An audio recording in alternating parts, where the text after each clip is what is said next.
Today's lesson will be on exponents. To begin, there are two key things about exponents that I think are important to introduce today's lesson. The first thing is that exponents are yet another way that numbers can be represented. So exponents are used to represent numbers. And another big idea about exponents that you should keep in mind is that exponents involve repeated multiplication.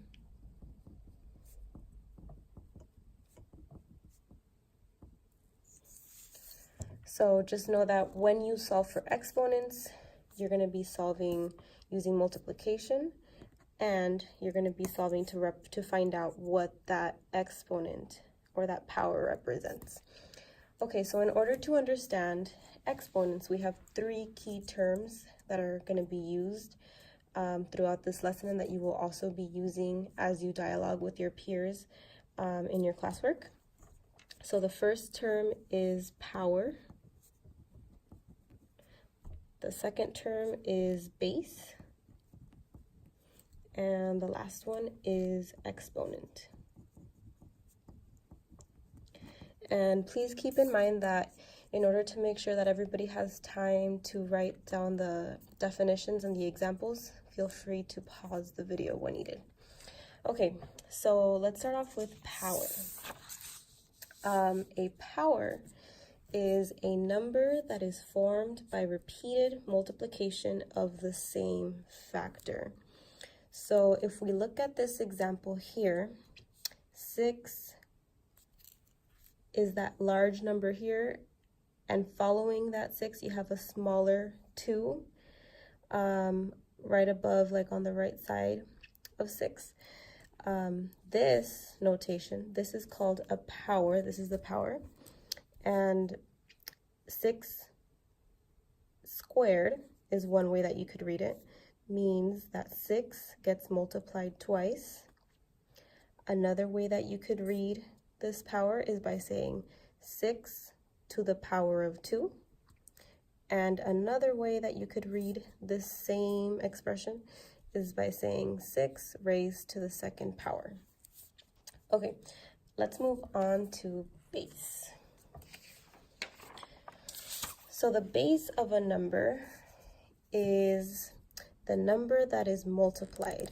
So let's take a look at this example to help us understand what that means. So in this example, you have 7 to the power of 3, right? Or we can say 7 cubed. The base here, the base or the number that is multiplied is this 7. So this 7 is the base, because 7 is what is going to get multiplied 3 times. That's what this exponent tells us. Okay, and the next term is exponent. The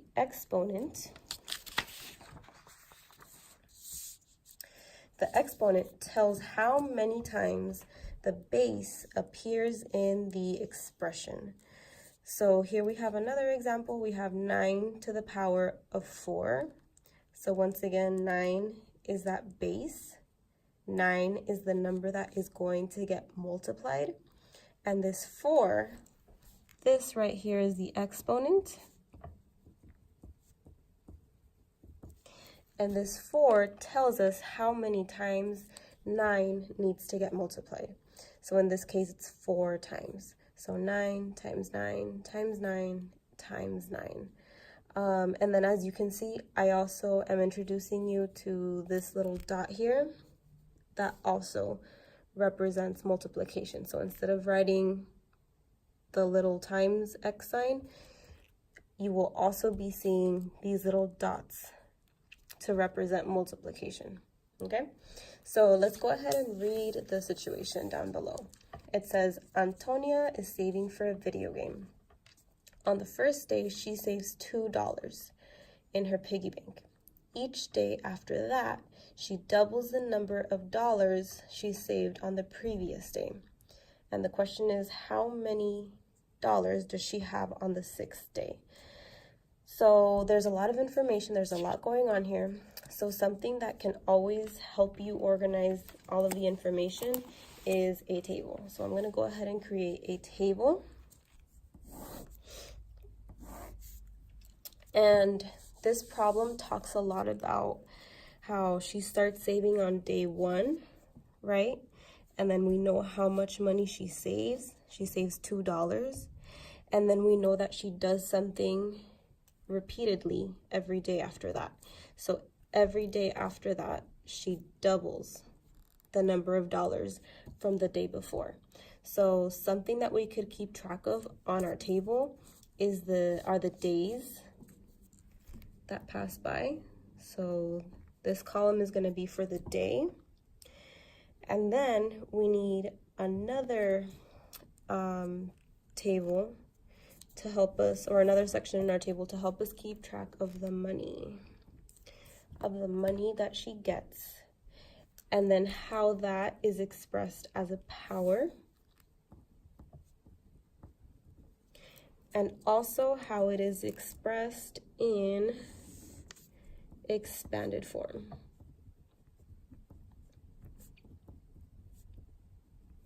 Okay, so we know that on day 1, on the first day, we know that she saves $2. Okay, so the way that we can express this $2 with a power would be 2 to the power of 1. And that makes sense because if the base is 2, then 2 is going to get multiplied by itself. So it's just 2. Okay. So on the next day, on day 2, we know that she is going to double what she had the previous day, according to the problem. So if the day before she had $2, the next day she's going to double that. So I'm actually going to start on this side of my table. So this amount was the previous day's amount, and I know we're going to be doubling that. So times 2, that means that 2 times 2 can be expressed as 2 to the power of 2. And we have 2 times 2 is 4. So this also represents 4, meaning she has $4 in her piggy bank. Okay, so let's think about day 3. On day 3, we know that this is going to get doubled, meaning that we're going to just add another times 2. And now we have 2 being multiplied 3 times, 1, 2, 3, meaning that the power can be written as 2 to the power of 3. And when we multiply this out, I know that 2 times 2 is 4, and then 4 times 2 is 8. So $8 here. Okay, on day 4, we know that this amount is going to get doubled, so it's going to be 2 times 2 times 2 times 2. This is doubling what was there yesterday. So now we have 2 to the power of 1, 2, 3, 4. So 2 to the power of 4, there's many ways you can go about this. But one way that I'm going to choose to go about this is by multiplying these two. 2 times 2, I know it's 4. And then 2 times 2, I know that's 4. And then 4 times 4 is 16. 5th day, this is going to get doubled, so I'm going to go ahead and rewrite 2 times 2 times 2 times 2, and then doubling it, so times 2. So now we're at 2 to the 5th power. And once again, I'm going to show you a different way you can multiply it. You could do 2 times 2. I know that's 4. And then 4 times 2. I know it's 8. And then times 2 is at 16. And then I'll times this 2 is 32. So she's at $32 here. And then finally on day 6, we know that she's going to double her money yet again. So it's going to be 2 times 2 times 2 times 2 times 2. And then times 2, because we're doubling it. So 2 times 2 times 2 times 2 times 2. One more. So now we're at 2 to the power of 1, 2, 3, 4, 5, 6. So 2 to the power of 6. And then I already know that that was 32. So 1 more times 2. I'm going to do math on the side. 32 times 2 is 64. So $64. So we could say that on day 6, she will have $64.